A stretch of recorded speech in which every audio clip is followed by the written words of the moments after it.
건설안전 산업기사 두 번째 문제입니다. 여러분 함께 풀어보시겠습니다. 1번 주의의 특성 중 주의, 영어로 attention. 주의란 말은요, 정신을 모은다 또는 어떤 마음의 작용, 이런 것을 주의라고 합니다. 자, 주의의 특성 중 여러 종류의 자극을 받을 때 소수의 특정의 것에만 반응하는 것, 소수의 특정의 것에만 반응한다, 선택한다는 뜻입니다. 선택성은 여러 종류의 자극을 모두 수용하는 것이 아니라 소수의 특정한 것에만 반응하는 것을 선택성이라고 합니다. 2번 기업 내 정형 교육 중 대상으로 하는 계층이 한정되어 있지 않고 한 번 훈련을 받은 관리자는 그 부하인 감독자에 대해서 지도원이 될 수 있는 교육 방법, 이것이 ATT입니다. ATT. 답 4번이 되겠습니다. ATT는 대상으로 하는 계층이 한정되어 있지 않고 한 번 훈련을 받은 관리자는 그 부하인 감독자에 대해서 지도원이 될 수 있습니다. 1차 과정, 2차 과정으로 나뉘어져 있어요. 답은 ATT. 3번 산업안전보건법령상 근로자 안전보건교육 기준 중 다음 가로 안에 알맞은 것, 최근에 개정이 됐습니다. 개정된 내용에 따라서 문제 풀어볼게요. 자, 교육과정 채용시 교육입니다. 그리고 교육 대상은 세 파트로 나뉘어져 있습니다. 일용 근로자 및 근로계약 기간이 일주일 이하인 기간제 근로자. 그럼 우리가 줄여서 그냥 일용 근로자 이렇게 하겠습니다. 일용 근로자는 교육 시간이 1시간 이상. 자, 여러 시간 되면 안 되겠죠. 일용 근로자니까. 그 다음에 근로계약 기간이 일주일 초과 1개월 이하. 일주일 초과 1개월 이하인 기간제 근로자는 1시간보다는 많아야 되겠죠. 그래서 4시간이고요. 그리고 그 밖의 근로자, 우리가 일반적인 근로자입니다. 자, 이 근로자는 8시간 이상. 그래서 기역은 1, 그리고 니은은 8. 답은 1번 되겠습니다. 4번 시행착오설에 의한 학습 법칙이 아닌 것. 자, 시행착오설이란 말은요, 학습을 어떻게 보느냐면, 학습이란 맹목적인 시행을 되풀이해서 자극과 반응이 일어날 때 그 결합의 과정을 학습이라고 합니다. 그러면 시행착오설에 의한 학습 법칙은 효과의 법칙, 그리고 또 연습 또는 반복의 법칙, 그리고 일관성의 법칙일까요? 준비성의 법칙일까요? 준비성의 법칙, 이렇게 됩니다. 시행착오설에 의한 학습 법칙은 효과의 법칙, 준비성의 법칙, 연습 반복의 법칙입니다. 일관성, 요건 아닙니다. 일관성의 법칙은 요거는요, 조건반사설하고 관련이 돼요. 조건반사설. 5번 산업안전보건법령상 건설 현장에서 사용하는, 건설 현장입니다. 크레인, 리프트, 곤돌라의 안전검사 주기입니다. 단 이동식 크레인, 이삿짐 운반용 리프트는 제외. 자, 이것은요, 최초로 설치한 날부터 6개월마다입니다. 최초로 설치한 날부터 6개월. 자, 건설 현장이니까 이 주기가 짧아야 되지 않겠습니까? 1년, 2년, 3년 아닙니다. 짧아야 됩니다. 건설 현장에서 사용하는 크레인, 리프트, 곤돌라 안전검사 주기는 최초 설치한 날부터 6개월마다. 답은 1번입니다. 6번 재예방의 4원칙. 자, 시험에 자주 나옵니다. 원인 계기 또는 원인 연계의 원칙 있고, 그 다음에 예방 가능 원칙, 그리고 사실보존 이게 틀렸고요. 4번에 손실 우연의 원칙. 그러면 하나 빠진 게 뭐죠? 빠진 것은 대책 선정입니다. 대책 선정의 원칙. 한번 외워봅시다. 원인 계기의 원칙, 예방 가능의 원칙, 대책 선정의 원칙, 손실 우연의 원칙. 답 3번. 7번 재해 발생 시 조치사항 중 대책 수립의 목적입니다. 대책 수립 왜 할까요? 대책을 수립해야 앞으로 더 이상 비슷한 재해를 일어나지 않도록 방지할 수 있잖아요. 그래서 동종 및 유사재해 방지. 답은 4번이 되겠네요. 8번 추락 및 감전 위험 방지용 안전모의 일반 구조가 아닌 것. 안전모의 일반 구조입니다. 안전모는 일단 착장체 있습니다. 착장체란 말은 머리 받침 고리, 머리 받침 끈, 머리 고정대, 전부 머리하고 관련되는 거, 착장체. 그 다음에 두 번째 충격 흡수제 있습니다. 그리고 모체 있죠. 그리고 선심은 뭐냐면 안전화학, 이 신발입니다. 안전화 앞 코에 위치하는 철판을 선심이라 그래요. 그러면 안전모하고 선심은 거리가 멀다. 선심은 이것은 안전화, 신발하고 관련됩니다. 9번 학습을 자극에 의한 반응으로 보는 이론. 자극에 의한 반응. 자, 이것이 시행착오설이죠. 시행착오설. 그러면 손다이크입니다. 손다이크의 시행착오설. 답은 1번입니다. 자극에 의한 반응. 자, 이 문제 어디서 있었나요?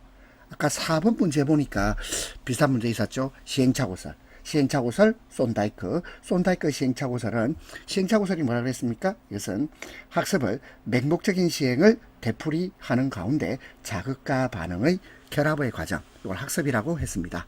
그리고 시행착오설에 대한 학습 법칙은 효과의 법칙, 준비성의 법칙, 그리고 연습의 법칙, 그리고 일관성의 법칙은 조건 반사설을 말합니다.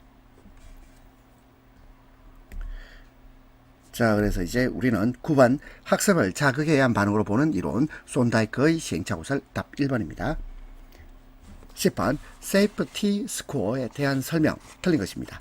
세이프티 스코어는 안전관리의 수행도를 평가하는 데 유용하고요.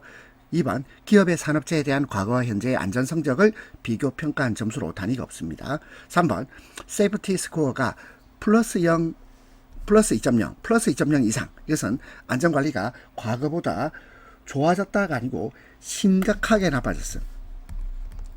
심각하게 나빠졌음을 나타냅니다. 세이프티 스코어가 플러스 2.0 이상인 경우는 안전관리가 과거보다 심각하게 나빠졌음을 말하고요. 그리고 세이프티 스코어가 플러스 2.0에서 마이너스 2.0 사이, 이것은요 안전관리가 과거에 비해서 심각한 차이가 없음을 나타냅니다. 답은 3번. 11번 사고 예방 대책 기본 원리 5단계 중 4단계 내용으로 틀린 겁니다. 자, 쭉 읽어보니까 뭐 잘 모르겠죠. 자, 근데 보니까 개선이 있네요. 그러면 개선은 요거는 같은 내용이지 않을까요? 자, 같은 단계의 내용일 거예요.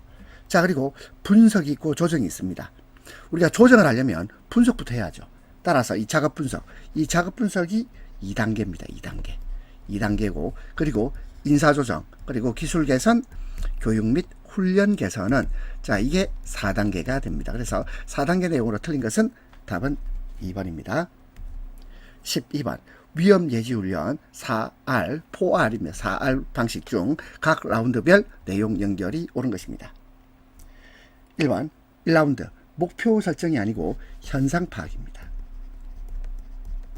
1라운드 먼저 현상을 파악할 것.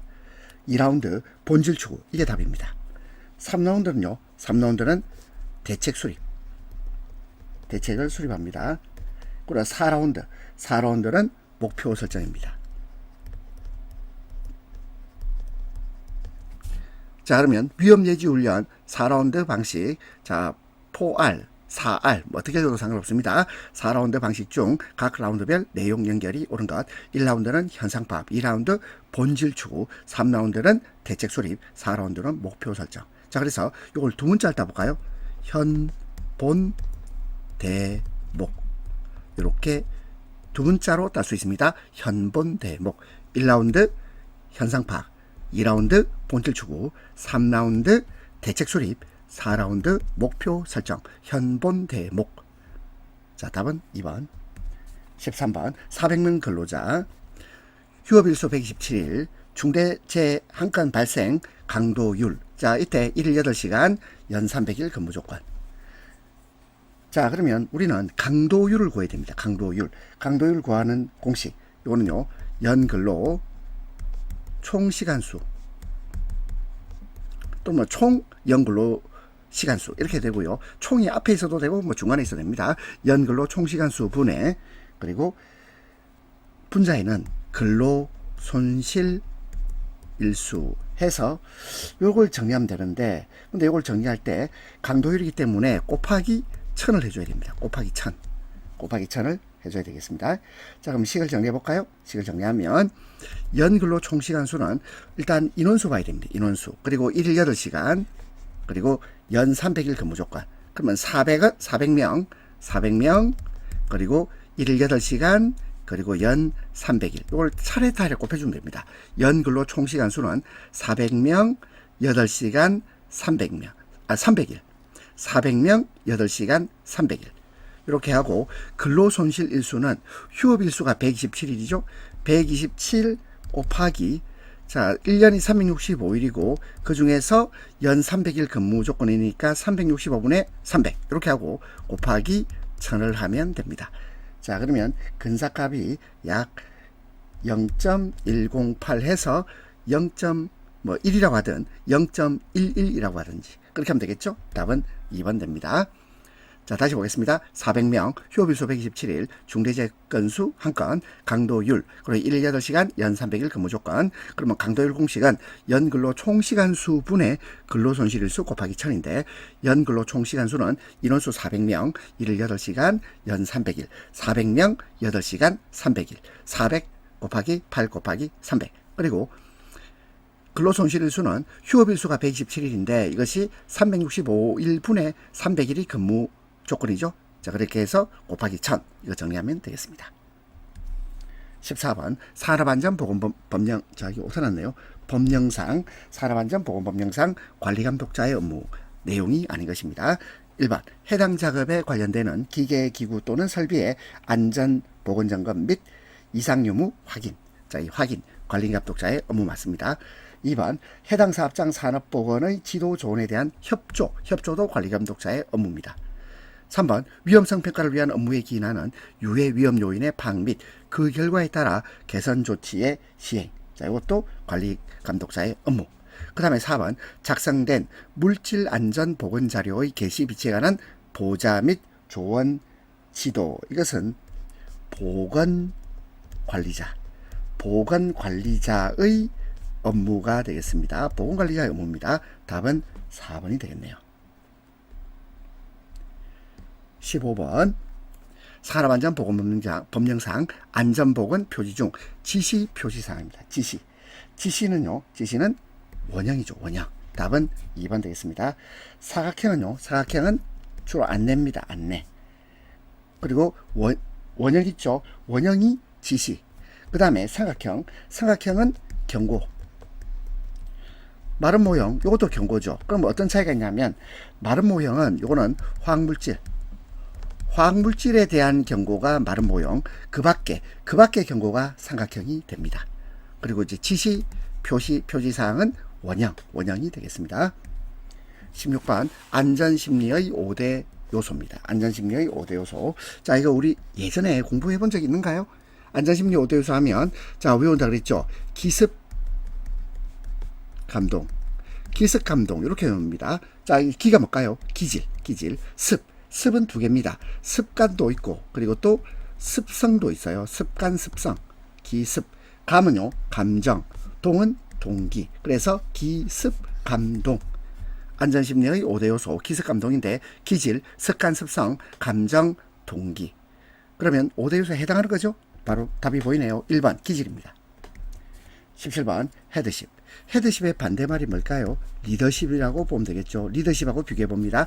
헤드십에 관한 설명 틀린 겁니다. 1번 구성과의 사회적 간격은요, 이건 넓어요.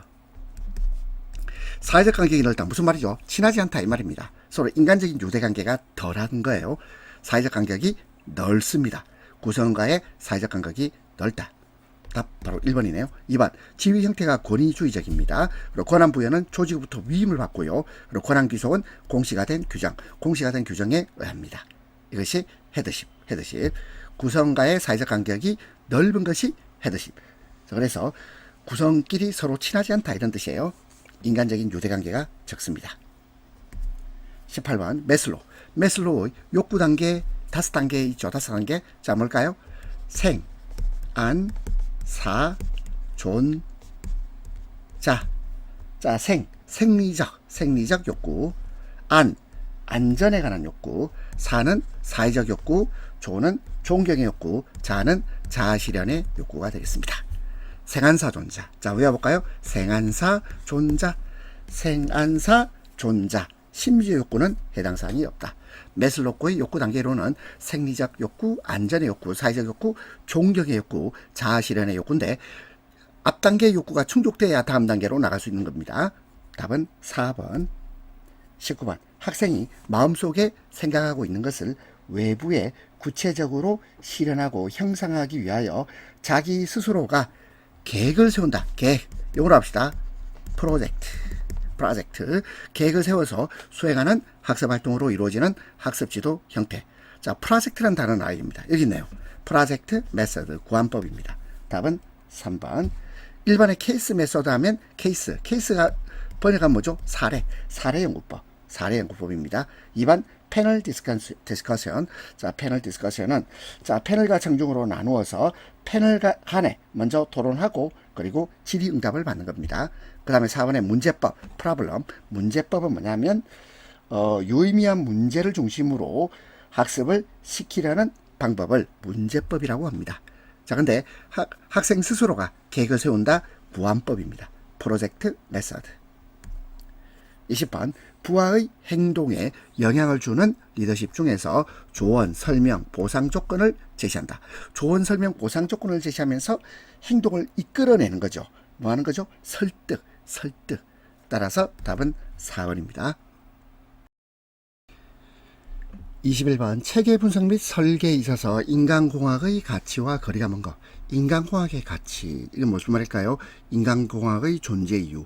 뭐 인간공학을 함으로써 뭐 유리한 점, 장점 이런 뜻이에요. 그러면 인간공학의 가치와 가장 거리가 먼 것은 뭔가 부정적인 멘트를 골라주면 돼요.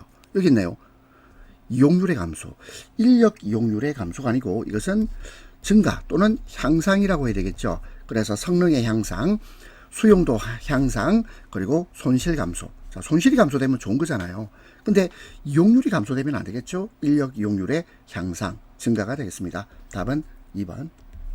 22번 소음을 방지하기 위한 대책 틀린 겁니다. 소음원을 통제합니다. 자폐식 장치를 이용하고요. 소음원을 격리시킵니다. 근데 연속 소음에 노출시킨다? 이거는 오히려 소음이 더 유발되겠죠. 소음이 더 유발됩니다. 답은 4번. 23번 자연 습구 온도가 20도고요. 흑구 온도가 30도입니다. 실내의 습구 흑구 온도 지수 이렇게 되는데 습구 흑구 온도 지수 WBGT 실내 WBGT. 자, 공식 한번 생각해 볼까요? 실내 WBGT 공식은 자연 습구 온도에다가 가중치를 0.7을 줍니다. 0.7 곱하기 자연 습구 온도 플러스 그 다음에 흑구 온도에는요 0.3의 가중치를 둬요. 0.3 곱하기 흑구 온도 이렇게 하면 됩니다. 실내 WBGT는 0.7 곱하기 자연 습구 온도 플러스 0.3 곱하기 흑구 온도입니다. 자, 식 정리할까요? 0.7 곱하기 자연 습구 온도는 20도 플러스 0.3 곱하기 흑구 온도는 30도. 자, 식 정리할까요? 14도 그 다음에 9도 해서 23도가 되겠습니다. 답은 2번. 24번 안전성의 관점에서 시스템을 분석평가하는 접근 방법과 거리가 먼 겁니다. 안전성의 관점에서 보는 거예요. 그러면 안전성의 관점은 주관적인 판단을 하면 안 되겠죠. 그런데 이런 금지한다의 개인 판단에 따른 주관적인 방법, 주관적인가 틀렸죠. 그리고 2번 어떻게 하면 무슨 일이 발생할 것인가, 연역적인 방법 필요합니다. 그 다음에 어떤 일을 하면 안 된다, 점검표를 사용하는 직관적인 방법, 이것도 필요하겠습니다. 4번 어떤 일이 발생했을 때 어떻게 처리해야 안전한가의 귀납적 방법, 연역적 방법, 귀납적 방법 다 필요합니다. 직관적인 방법도 필요한데 주관적 방법이 틀렸습니다. 25번 시각적 표시장치를 사용하는 것이 청각적 표시장치를 사용하는 것보다 좋은 경우입니다. 1번 메시지가 후에 참고되지 않을 때, 이때는 청각이죠. 청각. 그리고 2번 메시지가 전원이라고 번역하기도 합니다. 메시지 전원이 공간적인 위치를 다룰 때, 이것은 시각이 유리합니다. 그 다음에 3번 메시지가 시간적인 사건을 다룰 때 청각이고요. 4번 사람의 일이 연속적인 움직임을 요구할 때, 이것도 청각입니다. 따라서 시각적 표시장치를 사용하는 것이 더 좋은 경우는 2번입니다. 26번 인체 측정치의 응용 원칙입니다. 인체 측정치의 응용 원칙. 자, 이것은요 극단치, 그 다음에 조절범위, 조절식, 그리고 평균치. 극단치, 조절범위, 평균치. 근데 기능적 지수 이건 아닙니다. 답은 4번. 27번 다음의 연산표에 해당하는 논리연산. 자, 이거 잘 보세요. 어떨 때 0이고 어떨 때 1입니까? 입력값이 같으면 0이죠. 그리고 입력값이 다르면 1입니다. 잘 보세요. 입력값이 같으면 0, 입력값이 다르면 1. 이게 뭐냐면 배타적 논리합입니다. 배타적 논리합, 이것이 XOR, XOR이 배타적 논리합이다. 배타적 논리합은 XOR 1번이 되겠습니다. 답은 1번. 28번 산업 현장에서 사용하는 생산 설비의 경우 안전장치가 부착되어 있으나 생산성을 위해서 제거하고 사용하는 경우가 있다. 이러한 경우에 대비 설계 시 안전장치를 제거하면 작동이 안 되는 구조. 설계를 할 때 안전장치를 제거하면 작동이 안 된다. 그러니까 안전장치를 뗄 수 없다 이 말이죠. 이것을 템퍼 프루프라고 합니다. 답은 4번 템퍼 프루프. 근데 1번에 failsafe. failsafe란 말은 기계가 고장나더라도 사고로 일어나지 않도록 안전하게 설계한 것이고, 풀프루프는 뭐냐면 작업자의 실수, 사람의 실수가 있더라도 안전하게 작동하도록, 자, 이게 설계되어 있는 구조를 풀프루프라고 합니다. 그래서 fail, 요 fail은 기계의 고장, fail은 기계의 고장, 풀은 사람의 실수, 사람의 실수를 나타냅니다.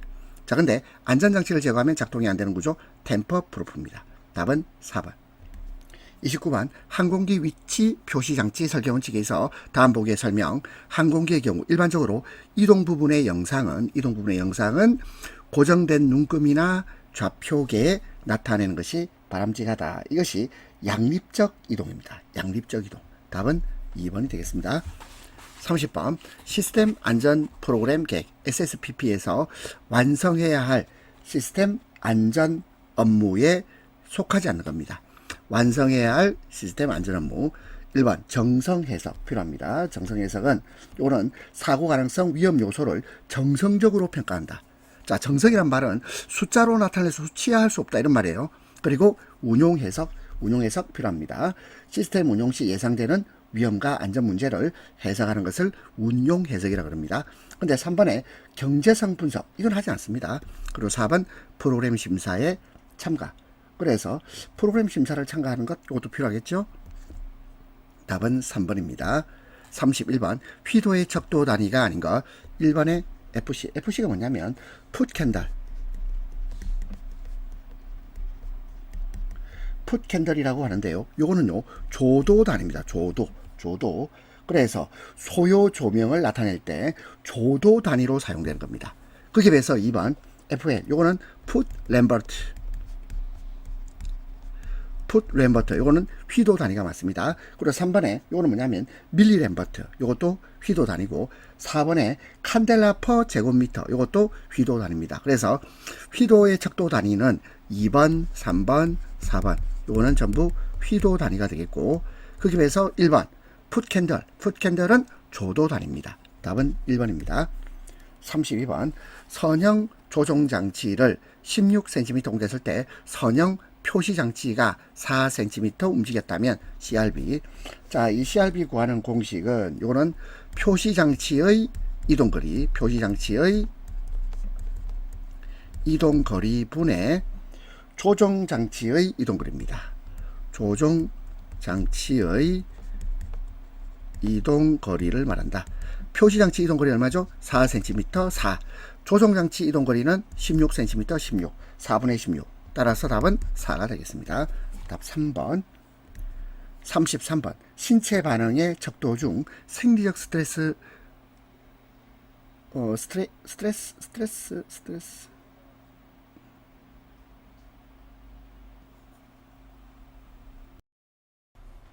33번 신체 반응의 척도 중 생리적 스트레인의 척도로, 스트레인이란 말은 긴장이란 뜻입니다.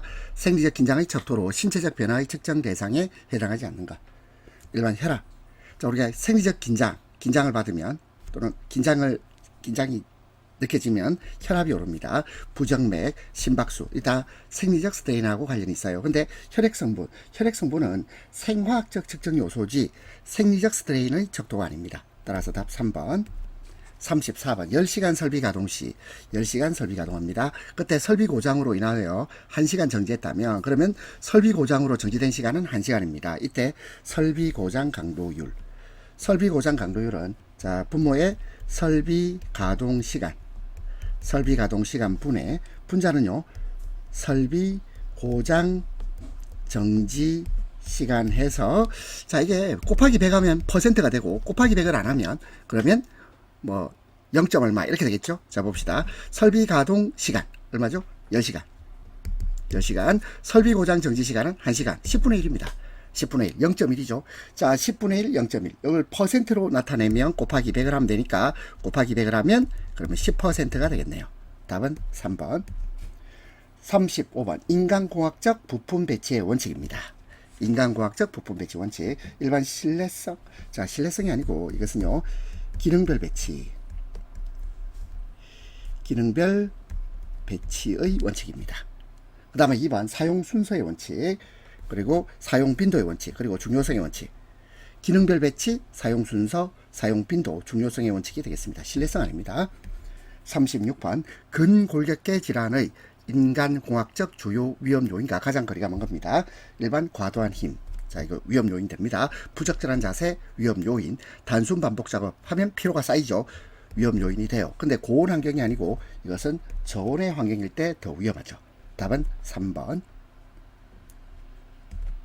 37번 FTA의 활용 및 기대 효과가 아닌 것. 우리 결함수 분석, 결함수 분석과 관련해서는 시스템의 결함을 진단합니다. 사고 원인 규명의 간편화, 사고 원인 분석의 정량화, 전부 FTA하고 관련됩니다. 그런데 비용 분석은 아닙니다. 답은 4번.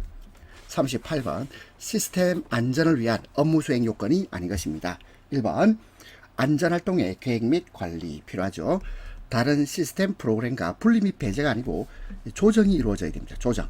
따라서 2번 틀렸고요. 3번 시스템 안전에 필요한 사항의 동일성 식별, 그리고 시스템 안전에 대한 프로그램 해석 및 평가. 이것이 모두 시스템 안전을 위한 업무 수행 요건입니다. 하지만 분리 및 배제, 이건 틀렸습니다. 조정이 되겠습니다. 39번 컷셋과 최소 패스셋을 정의한 것으로 맞는 것인데, 자 바로 3번 가겠습니다. 컷셋은 그 속에 포함되어 있는 모든 기본 사상이 일어났을 때 톱 사상을 일으키는 기본 사상의 집합, 이게 컷셋입니다. 그리고 최소 패스셋은 시스템의 신뢰성을 나타냅니다. 그래서 정상 사상을 일으키지 않는 최소한의 패스셋을 말하는데 이것은 시스템의 신뢰도를 말해요. 답은 3번. 40번 산업안전 분야에서의 인간공학을 위한 제반 언급사항으로 관계가 먼 것입니다. 1번 안전관리자와의 의사소통을 원활히 할 것 필요합니다. 2번 인간과오 방지를 위한 구체적 대책 필요합니다. 3번 인간행동 특성 자료의 정량화 및 축적 필요하죠. 그런데 4번 보세요. 인간기계 설계 개선을 위한 기금 축적. 기금 축적은요 인간공학에서 다루는 게 아닙니다. 답은 4번입니다.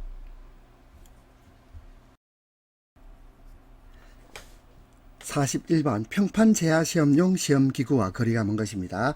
이 평판은 강판을 말합니다. 지면 위에 강판을 놓고 제하란 말은 하중을 가한다 이런 뜻입니다. 하중을 가하면서 침하량을 측정하는 시험, 평판 제하 시험입니다. 평판 제하 시험용 시험기구. 먼저 잭은 하중을 가하기 위한 유압장치입니다. 그 다음에 로드셀은요 하중을 정밀하게 측정하기 위한 장비가 로드셀입니다. 그 다음에 다이얼 게이지는 치마량을 측정하기 위한 장비가 다이얼 게이지. 모두 평판 제하 시험용 시험기구하고 관계가 있는데 1번에 틸트미터는 요거는요 기울기를 측정하는 장치가 되겠습니다. 따라서 평판 제하 시험용 시험기구와 거리가 먼 것은 2번 틸트미터. 42번 표준 관입시험은 63.5kg의 추를 76cm 높이에서 자유낙하시켜서 샘플러가 일정 깊이까지 관입하는 데 소요되는 타격 횟수입니다. 그리고 시험하는데 그 깊이는 30cm입니다. 30cm를 관입하는 데 필요한 타격 횟수 값을 측정해요. 답은 2번. 43번 철근 콘크리트 공사에서 콘크리트 타설 후 거푸집 존치 기간을 가장 길게 해야 될 부재입니다. 자, 이것은 콘크리트가 일정 강도에 도달할 때까지 제거하면 안 되는 거예요. 뭐겠습니까? 슬래브 밑이죠. 슬래브 밑은 콘크리트 타설 후 거푸집 존치 기간이 가장 길게 해야 될 부재가 되겠습니다. 44번 철골공사의 농막이칠에 관한 설명 옳지 않은 겁니다. 농막이칠, 자 이것을 방청도장이라고 합니다. 방청도장. 이 방청도장에 관한 설명인데요. 1번 초음파 탐상 검사에 지장을 미치는 범위. 자, 이 범위는 농막이칠을 하지 않습니다. 2번 바탕 만든기를 한 강제 표면은 녹이 생기기 쉽기 때문에 즉시 농막이칠을 해야 됩니다. 이 농막이칠은 결국 부식되지 않도록 하기 위한 거죠. 그 다음에 3번 콘크리트에 묻히는 부분. 콘크리트에 묻히는 부분은 콘크리트 자체가 철근이나 강제를 부식으로부터 보호하지요. 따라서 농막이칠을 할 필요가 없어요. 4번 현장 용접 예정 부분은 용접부에서 100mm 이내 농막이칠을 하지 않습니다. 왜냐하면 용접 예정 부분에 대해서 농막이칠을 하게 되면 화재 위험도 있고 품질이 저하될 수도 있기 때문에 해당 범위는 농막이칠을 하지 않습니다. 옳지 않은 것은 3번. 45번 공사 현장의 소음 진동 관리를 위한 내용 중 옳지 않은 겁니다. 1번 일정 면적 이상의 건축공사장은 특정 공사 사전 신고. 이 특정 공사란 말은 소음 진동을 유발할 수 있는 공사를 특정 공사라고 합니다. 이러한 특정 공사 사전 신고를 한다. 맞고 2번 방음벽 등 차음 방진 시설을 설치합니다. 3번 파일 공사는 가능한 타격 공법. 타격이란 말은 해머로 때려서 박는 방식인데 이것은 소음과 진동이 너무 큽니다. 그렇기 때문에 저소음, 저진동 공법인 타격 공법이 아니고 앞입 공법이나 또는 진동 공법을 시행합니다. 파일 공사는 가능한 압입 공법이나 진동 공법. 압입 공법이나 진동 공법은 소음도 적게 나오고 진동도 적게 울리기 때문에 그렇습니다. 그 다음에 4번 해체 공사 시 압쇄공법. 압쇄공법이라는 말은 유압 가위를 이용한 해체입니다. 해체 방법인데 이것은 소음과 비산먼지가 적어서 친환경 해체공법으로 분류가 돼요. 따라서 해체공법 공사 시는 압쇄공법을 채택합니다. 답은 3번. 46번 단가 도급계약. 단가 도급계약 제도에 대해서 설명입니다. 단가 도급계약은 공사의 단가를 미리 정해두고 실제 물량이 확정된 후 그 물량의 단가를 곱하면 그러면 총 공사비가 나오겠죠. 그 공사비를 정산하는 겁니다. 1번 시급한 공사인 경우 계약을 간단히 할 수 있죠. 2번 설계 변경. 이 설계 변경으로 인한 수량 증감의 계산이 어려운 게 아니고 쉽습니다. 그리고 일식 도급보다 복잡하지도 않습니다. 왜냐하면 단가 도급 계약은 수량 변경에 따라서 비교적 쉽게 정산이 가능하거든요.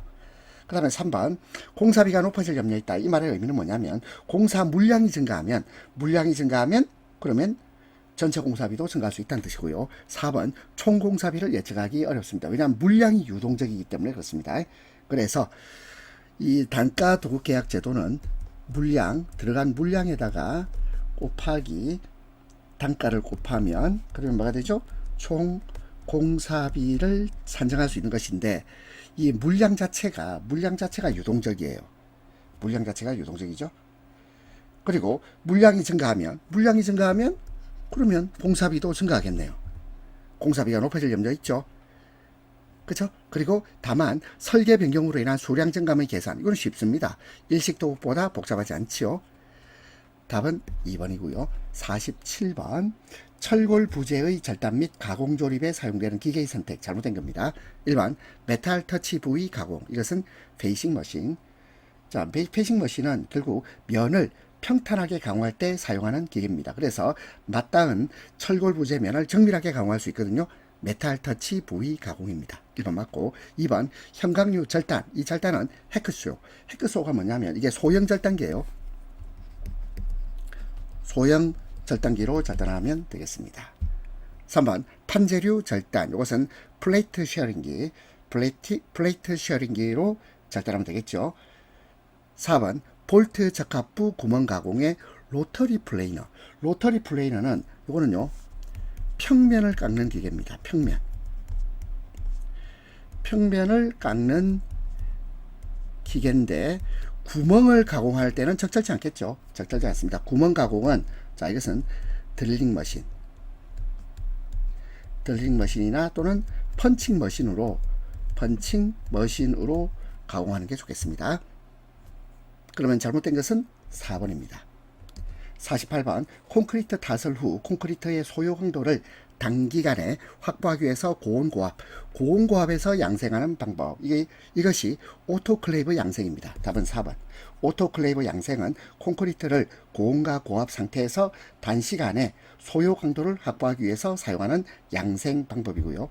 1번 복합 양생 이런 말 없습니다. 2번 수균이란 말은 습기를 유지한다 이런 말입니다. 습기를 유지한 채로 자연 상태에서 자연 온도에서 양생하는 것. 그리고 전기 양생은 전기를 이용해서 콘크리트를 가열하는 양생 방식입니다.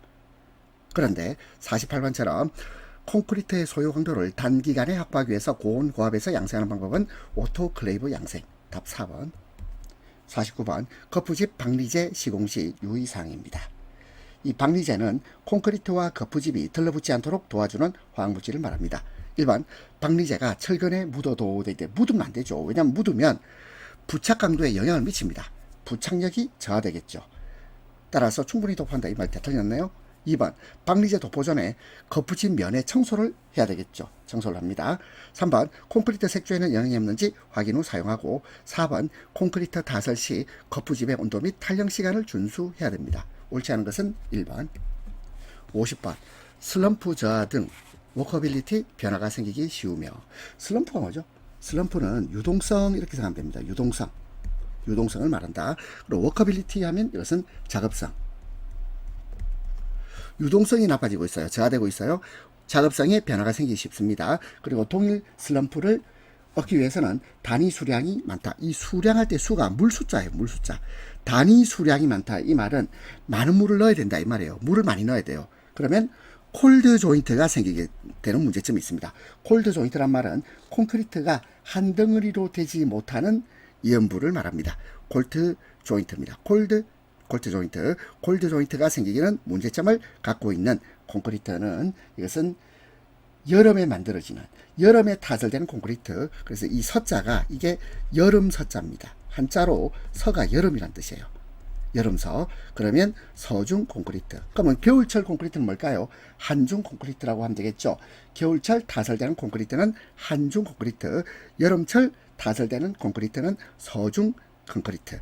그리고 이번에 매스 콘크리트는 뭐냐면 큰 부재에 사용되는 콘크리트입니다. 그리고 팽창 콘크리트는 이것은 팽창제를 넣은 콘크리트를 말합니다. 그래서 슬럼프 저하, 워커빌리티 변화, 단위 수량이 많아서 많은 물이 소요됩니다. 그래서 콜드 조인트가 생기는 문제점. 이것은 서중 콘크리트. 51번 거푸집 공사에서 거푸집 상원의 간격을 유지하는 것으로서 보통 철근제, 파이프제를 사용하는 것. 이것은 뭐죠? 격리제입니다. 격리제. 답은 2번 되겠습니다.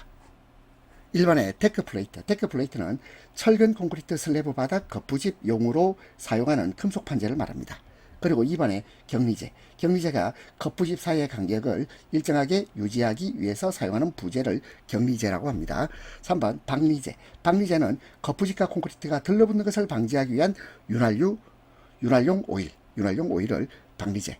그리고 4번에 캠버는 처짐을 고려해서 구조 부재에 미리 주는 상향 공률, 이것을 캠버라고 합니다. 답은 2번. 52번 정액도급이란 말을 쓰기도 하고 또는 일식도급이란 말을 쓰기도 합니다. 정액도급, 일식도급 계약제도입니다. 1번 경쟁 입찰 시 공사비가 저렴하다. 맞죠?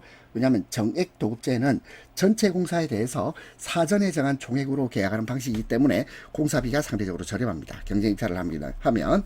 그 다음에 두 번째, 건축주와의 의견 조정이 어렵습니다. 그리고 3번 공사 설계 변경에 따른 도급액 증감이 곤란하고요. 4번 이윤관계란 말은 공사비가 미리 정해져 있단 말이에요. 미리 정해진 총액으로 계약하기 때문에 계약이 체결된 이후에 이 공사를 할 때 아무래도 자재나 시공 품질이 저하될 수 있겠죠. 그러면 공사 자체가 나빠집니다. 조악해질 우려가 있습니다. 옳지 않은 것은 2번. 53번 주문받은 건설업자가 대상 계획의 금융, 토지 조달, 설계, 시공 등 기타 모든 요소를 포괄한 도급계약. 모든 것을 포괄했다. 이 말은 뭐냐면 열쇠만 돌리면 사용 가능하다. 이게 뭐죠? 턴키 도급입니다. 답은 2번.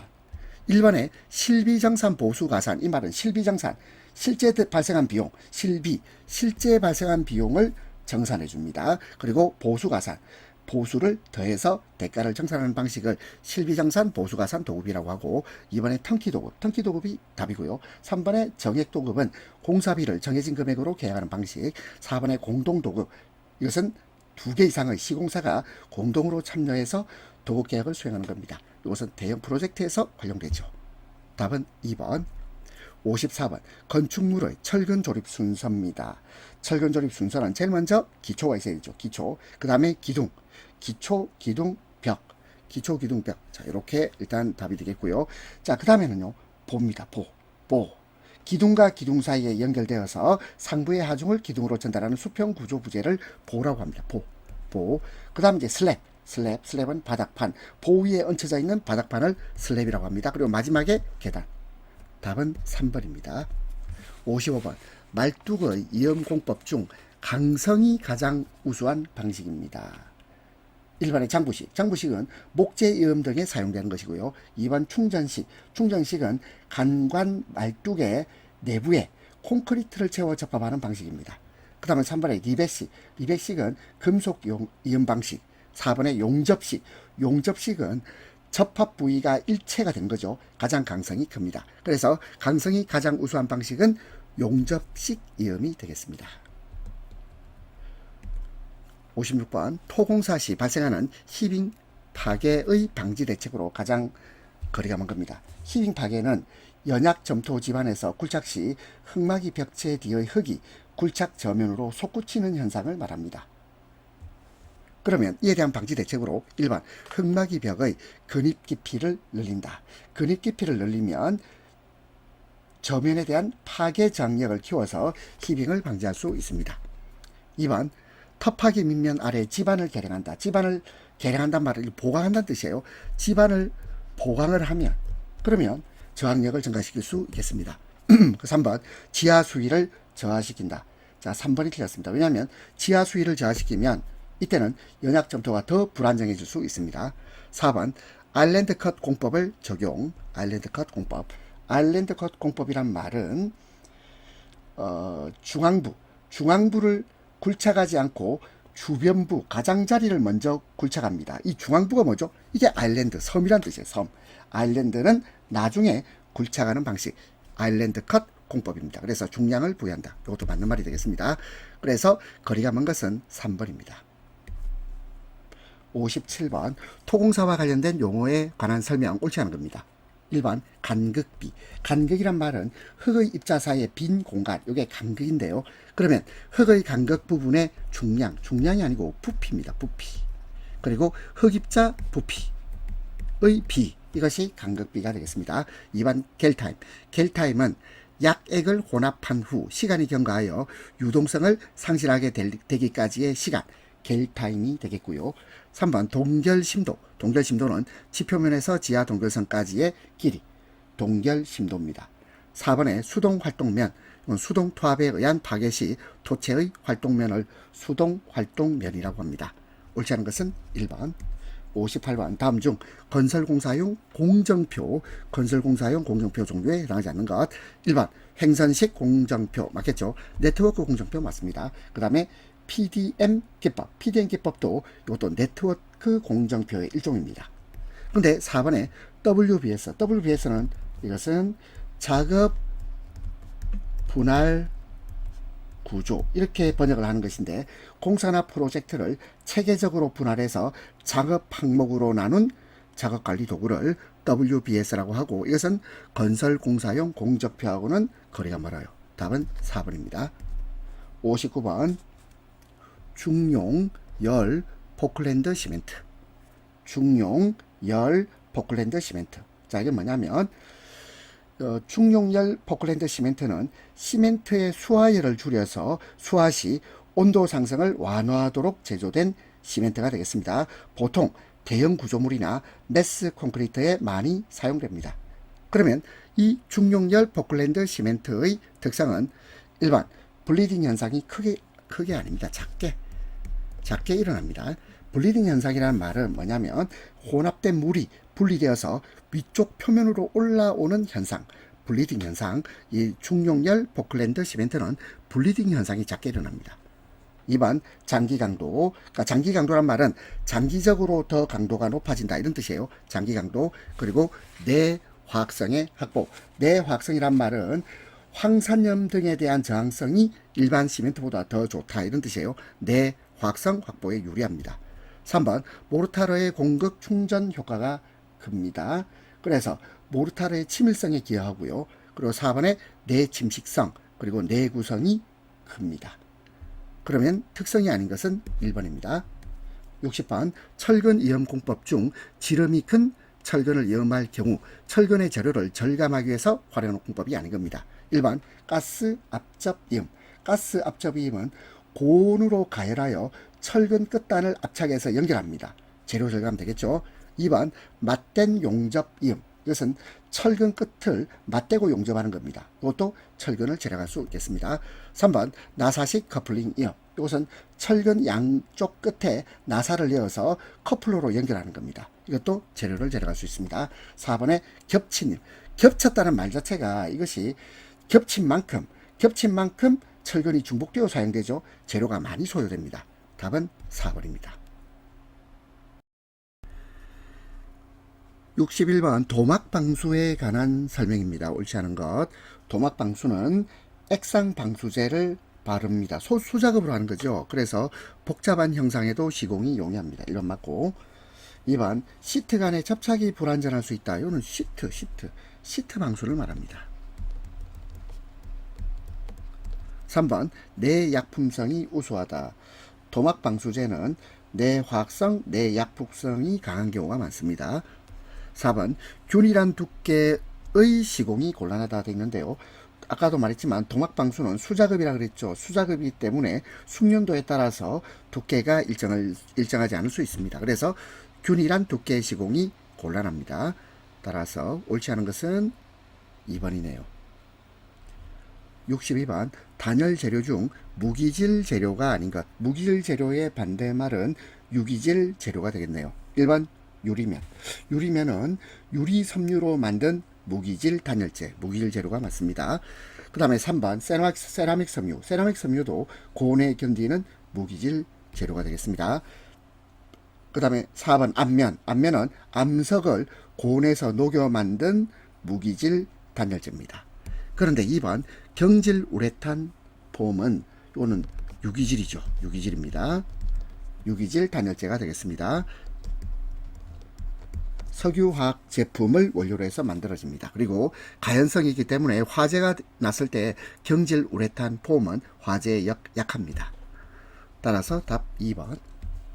63번 알루미늄의 성질 옳지 않은 겁니다. 1번 반사율이 작으므로. 작지 않죠. 반사율이 높습니다.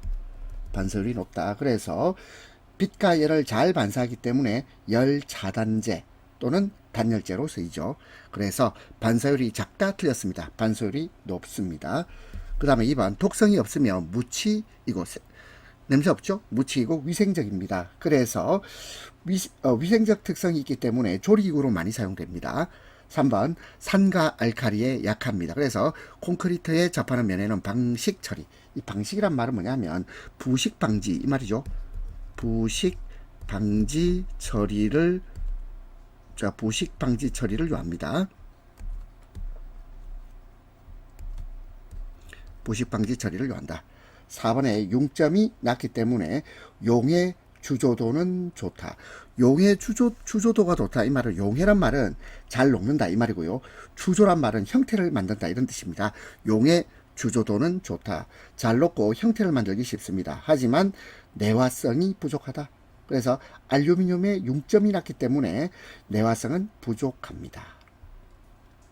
옳지 않은 것 1번. 64번 점토 재료에서 SK번호. SK번호는 소성 온도를 표시합니다. 소성 온도라는 것은 재료가 파괴되지 않고 영구 변형을 일으킬 수 있는 온도를 소성 온도라고 합니다. 답은 2번. 65번 목재의 재료적 특징 옳지 않은 겁니다. 1번 온도에 대한 신축이 적습니다. 온도에 대한 신축이 적다. 그래서 목재는 온도 변화에 따른 팽창과 수축이 금속에 비해서 상대적으로 적습니다. 2번 열 전도율. 열 전도율이 낮죠. 그래서 단열 성분, 보온성이 우수합니다. 3번 강제에 비해서 비강도가 작다. 비강도란 말은 뭐냐면 이것은 단위 중량당 강도를 말합니다. 비강도, 단위 중량당 강도. 근데 이 단위 중량당 강도는 작은 것이 아니고 큽니다. 4번 음의 흡수 및 차단성이 크다. 그렇습니다. 목재는 다공성 구조로 되어 있기 때문에 소리를 잘 흡수합니다. 차단성도 큽니다. 옳지 않은 것은 3번. 66번 점토 재료 중 자기에 관한 설명 옳은 것입니다. 1번 소지란 말은 몸체를 말합니다. 여기서 소지는 몸체. 자기의 몸체는 적색이기보다는 백색이 많죠. 백색. 그리고 다공질이 아니고 비다공질입니다. 비다공질. 두드리면 타금이 아니고 청음이 납니다. 그 다음에 2번 흡수율은 5% 이상이 아니고 1% 이하입니다. 흡수율이 1% 이하. 그래서 흡수율이 매우 낮습니다. 3번 1000도씨 이하가 아니고 1000도씨 이상입니다. 이상. 이하가 아니고 이상. 자, 고온에서 소성되고 그리고 위생도기 및 타일 등으로 사용됩니다. 따라서 옳은 것은 4번입니다. 67번 보통 콘크리트에서 인장강도 슬러시 압축강도분의 인장강도 비로 가장 알맞은 것 되어 있는데 보통 콘크리트의 압축강도는 매우 큽니다. 압축강도는 매우 크고 인장강도는 상대적으로 매우 작지요. 그렇기 때문에 9분의 1에서 13분의 1 사이 9분의 1에서 13분의 1 사이 범위가 되겠습니다. 답은 3번. 68번 구조용 강제에 관한 설명으로 옳지 않은 겁니다. 1번 탄소의 함유량을 1%까지 증가시키면 강도와 경도는 일반적으로 증가합니다. 감소가 아니고 증가. 1번 바로 틀렸네요. 2번 구조용 탄소강은 보통 저탄소강입니다. 그래서 탄소 함유량이 낮은 저탄소강이 되겠습니다. 3번 구조용 강 중 연강은 철근 또는 철골재로 사용됩니다. 맞고요. 4번 구조용 강재의 대부분은 압연 과정을 통해서 만들어지죠. 그래서 압연 강재라고 합니다. 옳지 않은 것은 1번. 69번 플라스틱 제품에 관한 설명 옳지 않은 겁니다. 1번 내수성, 수분 흡수가 적다는 뜻이에요. 수분에 잘 견딘다. 그리고 내투습성, 물에 잘 견디죠. 내수성 및 내투습성 양호하다. 1번은 맞는 말입니다. 옳지 않은 걸 골라야 되네요. 죄송합니다. 자, 옳지 않은 걸 골라야 되니까 1번은 맞고요. 2번 전기 전련성이 양호합니다. 그래서 플라스틱은 전기가 잘 통하지 않죠. 전기 전련성이 양호하다. 3번 내열성 내우성이 약하다. 내열성이 약하단 말은 고온에 약하단 말이고 내우성이 약하단 말은 기후변화에 의해서 쉽게 노화되기 쉽다. 약하다는 뜻입니다. 그리고 4번 내마모성 및 표면 강도. 플라스틱은 금속에 비해서 표면 강도나 내마모성이 약하죠. 우수하다 틀렸습니다. 약하답니다. 답은 4번. 70번 벽 기둥 등의 모서리 부분에 미장 발음을 보호하기 위한 철물 무엇이죠? 이게 코너비드입니다. 코너비드는 벽이나 기둥 등의 모서리, 이 코너가 바로 모서리란 뜻이죠. 이 모서리 부분에 설치해서 미장면을 보호하고 각을 반듯하게 유지해주는 철물, 이걸 코너비드라고 합니다. 답은 4번. 1번의 줄눈대. 줄눈이란 말은 타일 사이의 간격, 이걸 줄눈이라 그러는데 이 줄눈을 일정하게 유지하기 위한 부재, 이게 줄눈대입니다. 그 다음에 조이너는 석고보드나 경량 벽체 마감 시 이음부를 처리하거나 보강하는 부재입니다. 그 다음에 인서트란 말은 뭐냐면 부속품 설치를 위해서 매입하는 철물, 이게 인서트입니다. 70번 다시 볼까요? 벽 기둥 등의 모서리 부분에 미장 발음을 보호하기 위한 철물. 모서리 영어로 해볼까요? 코너. 답은 4번입니다. 71번 극장 및 영화관 등의 실내 천장 또는 내벽에 붙여 음향 조절 및 장식 효과. 음향 조절과 장식 효과를 겸하는 재료가 이것이 코펜하겐 리브가 되겠네요. 답 4번입니다. 코펜하겐 리브는 실내 천장이나 벽면에 설치가 됩니다. 음향 조절과 장식 효과를 동시에 갖춘 건축 마감재입니다. 코펜하겐 리브. 1번에 플로링보드. 플로링보드는 이것은 바닥재로 사용되는 것이고요. 2번 프린트 합판. 프린트 합판은 무늬가 인쇄된 합판입니다. 장식 목적이 있습니다. 3번에 집성 목재. 여러 조각의 목재를 접착해서 만든 재료를 집성 목재라고 합니다. 71번 두 장 이상의 판유리 사이에 강하고 투명하면서 그리고 접착성입니다. 접착성. 접착성이 강한 플라스틱 필름을 삽입해서 제작한 안전유리. 이것이 접합유리입니다. 접합유리. 1번이 답이 되겠네요. 그 다음에 2번 복층유리는 뭐냐면 두 장의 유리 사이에 공기층 또는 가스층을 넣어서 단열성과 결로 방지 효과를 높인 유리입니다. 근데 이건 안전유리 아니죠. 그 다음에 3번의 강화유리. 유리를 고온에서 가열한 뒤 급냉시켜서 표면에 압축 응력을 부여한 유리입니다. 4번의 프리즘 유리. 이건 채광이나 조명 효과를 높이기 위해서 프리즘 형태로 가공한 유리입니다. 자, 답은 1번. 73번.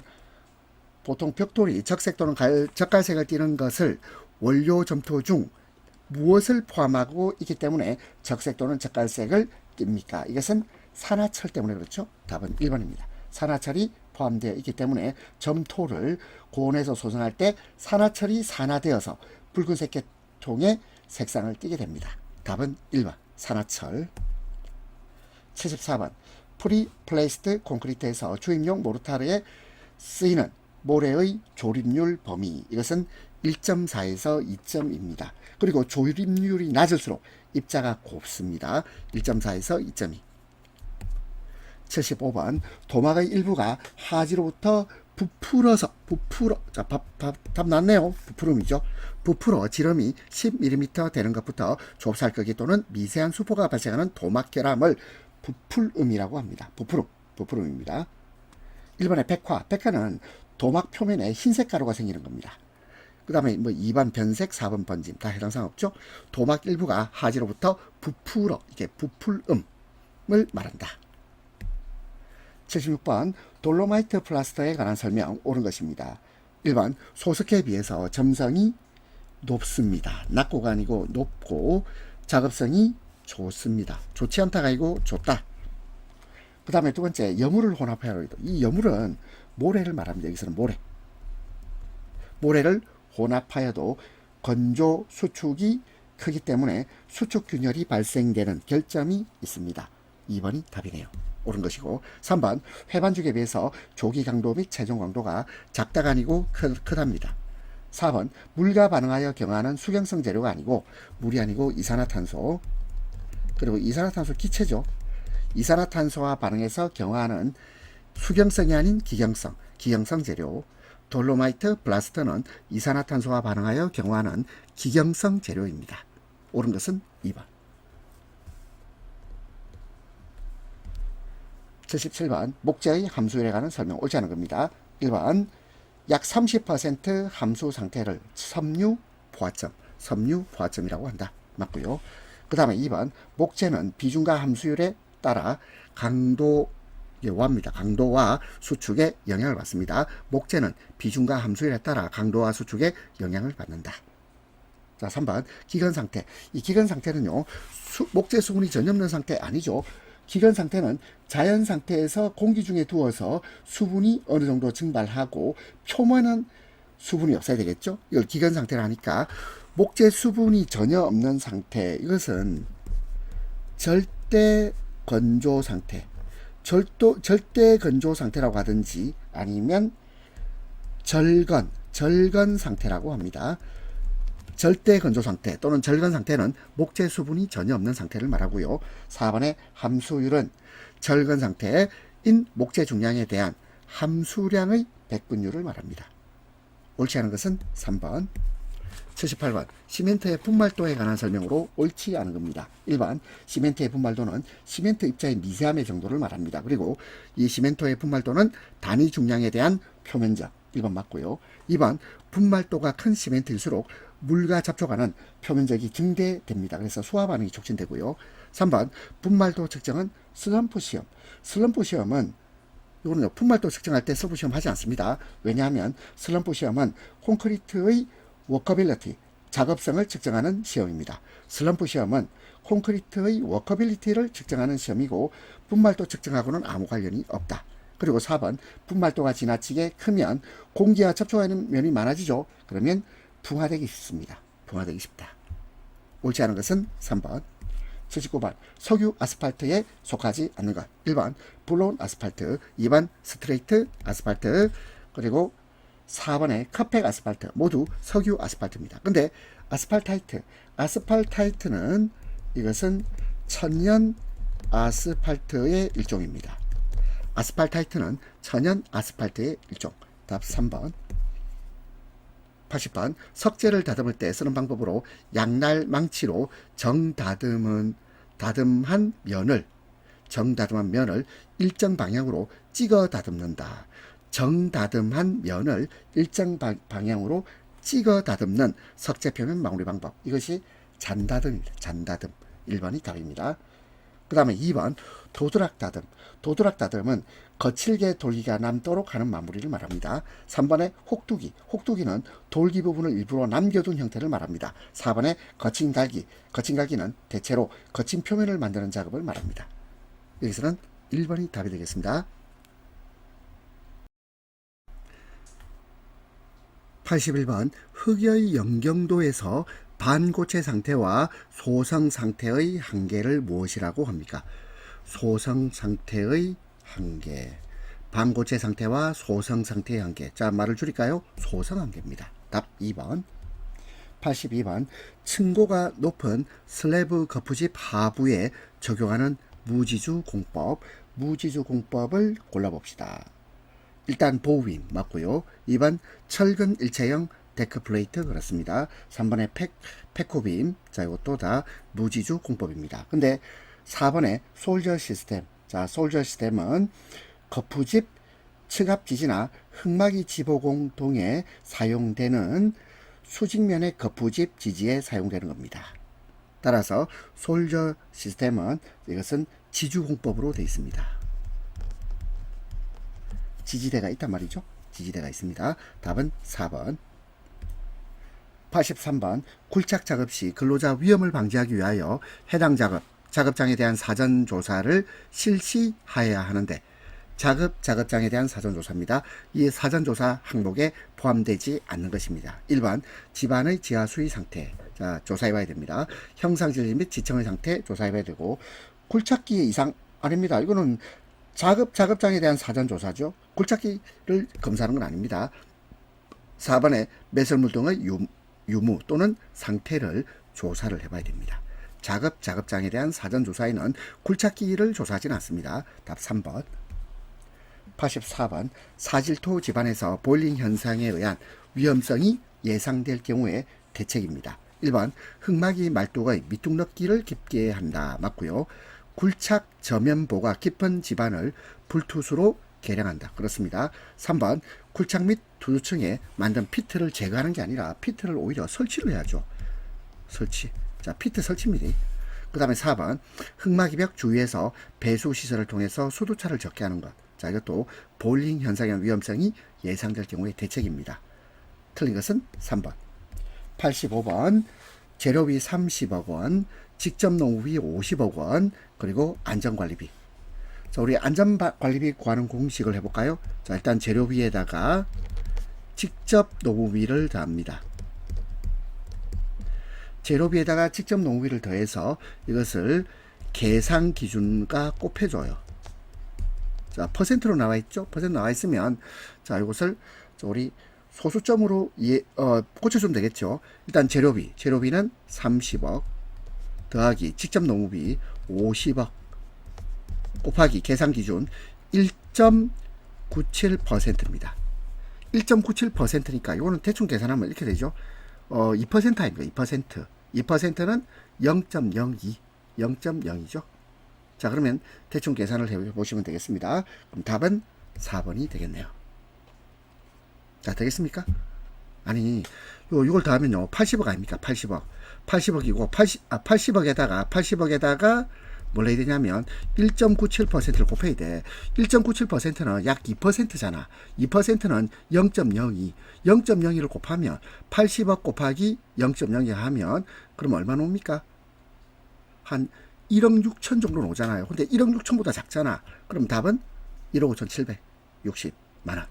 자, 이거 정확하게 계산하면 그렇지만 저처럼 어림잡아도 답이 4번임을 알 수 있겠습니다. 86번 다음 가로 안에 알맞은 수치, 슬레이트, 썬라이트 등 강도가 약한 재료로 덮은 지붕 위에서 작업을 할 때 발이 빠지는 등 근로자가 위험해질 우려가 있는 경우 폭 이것이 30cm입니다. 30cm 이상의 발판을 설치하거나 안전 방망을 치는 등 위험을 방지하기 위하여 필요한 조치를 하여야 한다. 30cm 이상의 발판 설치. 답은 1번입니다. 87번 발파공사 암질 변화 구간 및 이상 암질 출현 시 적용하는 암질 판별 방법. 암질하니까 이 락이나 락, 요 바위, 바. 그러면 락이 있는 거 볼까요? 락. 1번과 2번은 우리가 RQD나 RMR 분류. 자, 요거는요 R이 있기 때문에 암질 판별 방법이다. 이걸 알 수 있죠. 그 다음에 이 암질을 판별할 때 탄성파 속도 이용합니다. 근데 4번의 하중계는 이것은 하중을 측정하는 기계죠. 답은 4번입니다. 88번 화물을 적재하는 경우 준수해야 될 사항으로 옳지 않은 겁니다. 1번 치마 우려가 없는 튼튼한 기반 위에 적재할 것 맞고요. 그리고 2번 화물의 압력 정도와 관계없이 틀렸죠. 화물의 압력을 봐야죠. 그래서 압력에 견딜 만큼의 강도를 지니지 아니한 경우에는 기대면 안 되죠. 그래서 2번 틀렸습니다. 3번 하중이 한쪽으로 치우치지 않도록 편하중이 생기지 않도록 쌓아야 되고 4번 불안정할 정도로 높이 쌓아 올려서는 안 되겠습니다. 답 2번. 89번 토사 붕괴의 내적 요인이 아닌 겁니다. 1번에 사면, 번면의 경사 증가 이것은 외적 요인입니다. 외적 요인. 토사 붕괴의 외적 요인이 사면, 번면의 경사 증가입니다. 그리고 2번, 3번, 4번 잘 보세요. 토질 구성 이상 돼 있죠. 절토사면, 성토사면, 토질 구성 이상. 이건 내적 요인. 토석의 강도자 전부 다 내적 요인이 됩니다. 2번, 3번, 4번은 내적 요인, 1번은 외적 요인. 90번 철골 용접 작업자의 전격 방지를 위한 주의사항으로 옳지 않은 겁니다. 1번 보구와 복장을 구비하고 기름기가 묻었거나 젖은 것을 착용하지 않을 것. 1번 맞고 2번 작업 중지의 경우 스위치를 떼어놓을 것. 3번 계로 전압이 높은 교류 용접기 아닙니다. 전압이 높으면 안 되겠죠. 계로 전압이 낮은 직류. 계로 전압이 낮은 직류 용접기를 사용할 것. 4번 좁은 장소에서 작업에서는 신체를 노출시키지 않을 것. 답은 3번입니다. 91번 유해 위험 방지 계획서 제출 시 첨부 서류의 항목이 아닌 것입니다. 1번 폐기계획 보호장비 폐기계획은 첨부 서류가 아닙니다. 1번 바로 틀렸죠. 2번 공사계획서, 3번 산업안전보건관리비 사용계획, 4번 전체 공정표 모두 유해 위험 방지 계획서 제출 시 첨부 서류입니다. 92번 철골 작업을 중지하여야 하는 풍속 강우량 기준입니다. 풍속은 10m/s 이상, 강우량은 1mm/h 이상. 답은 바로 1번입니다. 93번 잠암 또는 우물통 내부에서 근로자가 굴착 작업을 하는 경우에 준수사항으로 옳지 않은 겁니다. 1번 산소 결핍 우려가 있는 경우에는 산소 농도를 측정하는 사람을 지명하여 측정하도록 할 것 맞고 2번 근로자가 안전하게 오르내리기 위한 설비를 설치할 것 맞고 3번 굴착 깊이가 20m를 초과하는 경우에는 해당 작업 장소와 외부와의 연락을 위한 통신 설비 등을 설치할 것 맞습니다. 4번 잠암 또는 우물통의 급격한 침하에 의한 위험을 방지하기 위하여 바닥으로부터 천장 또는 복까지의 높이는 2m 이내가 아니고 1.8m 이상입니다. 1.8m 이상. 답은 4번. 94번 도심지에서 주변에 주요 시설물이 있을 때 침하와 변이를 적게 할 수 있는 가장 적당한 흙막이 공법. 이것이 지하 연속벽 공법입니다. 지하 연속벽 공법. 답 3번. 1번의 동결 공법 뭐냐면 집안 중에 물을 동결시켜서 하는 굴착 작업이고요. 그 다음에 2번 샌드 드레인 공법은 이것은 탈수 안밀 촉진 공법 중 하나입니다. 4번에 뉴매틱 케이슨 공법. 자, 이것은 집안을 깊이 출착하는 경우 장애가 되는 지하수 분출을 각 심도의 수압에 상당하는 공기 압력으로 억제해서 침하시키는 공법이에요. 따라서 도심지 주변 주요 시설물이 있을 때 침하와 변이를 적게 할 수 있는 가장 적당한 흙막이 공법은 지하 연속벽 공법입니다. 답 3번. 95번 집안 종류에 따른 굴착면의 기울기 기준입니다. 산업안전보건에 관한 규칙이 2021년에도 개정이 되었고요. 2023년에도 개정이 되었습니다. 그래서 CBT 시험에서 보통 2023년 개정 요 말이 나올 거예요. 만약에 명시적으로 2021년 개정 이렇게 나온다면 그러면 문제 풀 때 어떻게 풀어야 되냐면 2021년은 보통 흙의 습지와 건지로 나누고 안반은 풍암, 연암, 경암으로 나누어서 요 기울기 기준을 공부하셔야 됩니다. 자, 그런데 여기 한 번 더 개정되거든요. 개정되어서 2023년. 자, 그래서 여러분들은 2023년으로 공부하는 게 좋겠습니다. 모래는 1대 1.8, 연암 및 풍암은 1대 1.0, 경암 1대 0.5, 그 밖의 흙은 1대 1.2. 그러면 보통 흙의 습지, 건지 구분 안 하고요. 그 밖의 흙 이렇게 돼 있죠. 그러면 다시 문제로 와서 집안 종류에 따른 굴착면의 기울기 기준에서 보통 흙의 습지, 건지로 구분하지 않지요. 구분하지 않고 그 밖의 흙, 그 밖의 흙은 1대 1.2. 그래서 1번, 4번 다 틀렸고요. 그 다음에 열암과 풍암, 열암과 풍암은 1대 1.0이었어요. 그래서 2번 틀렸습니다. 풍암 1대 1.0, 3번이 맞고, 근데 옳지 않은 거니까 1번, 2번, 4번이 답이 됩니다.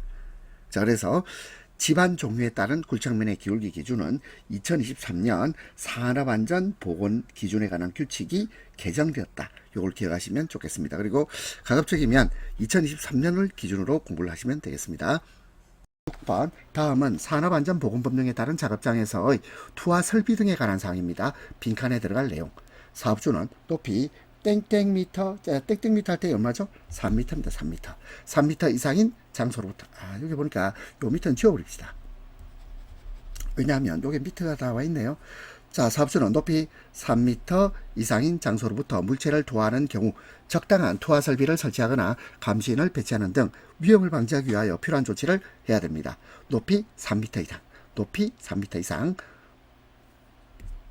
97번 달비개, 곤돌라의 달비개는 제외, 달비개의 최대 적재 하중을 정하는 경우 달기 와이어 로프 및 달기 강선의 안전계수 기준은 10 이상입니다. 답 4번.